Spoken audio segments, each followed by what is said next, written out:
Welcome to Man Does Tech, where I solve the problems you didn't even know you had.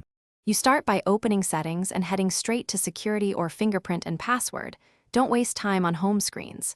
Authenticate with your PIN, pattern, or a registered fingerprint so you can edit fingerprint behavior.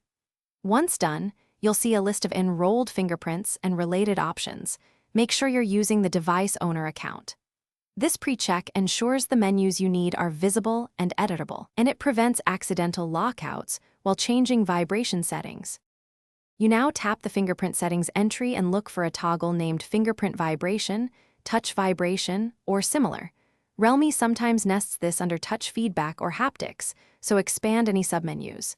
Turn that toggle off. The change takes effect immediately and stops the short confirmation pulse when you unlock. Make sure to test by locking and unlocking once. If you can't find the label, search settings for vibration or fingerprint, using the settings search box to surface the precise option. Finish by locking the phone and trying the fingerprint sensor to confirm there's no vibration. You should feel nothing. If vibration still occurs, temporarily toggle system vibration or haptics off in sound and vibration and test again, then restore your preferred settings.